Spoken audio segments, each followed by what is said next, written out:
ఈ సంవత్సరం అన్నా పెళ్లిళ్ళు చేసుకుంటారా? ఈ సంవత్సరం కూడా పెళ్లిళ్ళు చేసుకోరా? ఒంటిగాడి సొమ్ములయ్యి అన్నాళ్ళు తిరుగుతారు ఊరు మీద పడి. మీ అమ్మ పెళ్లి చేయదేటి ఇంకా నీకు? ఆడపిల్లకి ఎంత వయసు వచ్చినా పెళ్లి చేసుకోరు, అత్తోరింటికి పంపుకోరు. ఈ బొకడా కబుర్లు చెప్పి వాళ్ళందరికీ కూడా మీరు చెప్పవలసిన సమాధానం ఏంటో తెలుసా? ఈ సంవత్సరం కూడా మేము పెళ్లి చేసుకోము ఏటి? నీకేమన్నా బాధ నొప్పి వస్తే ఏ గోదట్లోనే దూకే వెళ్ళని చెప్పండి, ఇలాగే చెప్పండి, అర్థమైందా?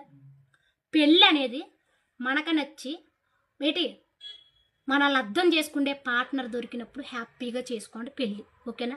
అంతేగాని మా అమ్మ సత్తానంటుంది, మా చుట్టాలు ఎక్కిరిస్తున్నారు, నేను ఎక్కడికి వెళ్ళినా కూడా నా పెళ్ళి కూడా అడుగుతున్నారు, ఎవరితొస్తే అది ఎవడొస్తే వాడు చేసేసుకుందాంలే అని చేసుకున్నారనుకో, మీ ప్రాణాలు మీ మనశ్శాంతిని అన్నింటినీ పట్టుకెళ్ళి వాళ్ళ చేతిలో పెట్టినట్టే. నిజంగా చెప్తున్నాను, ఇప్పుడున్న జనరేషన్ బట్టి.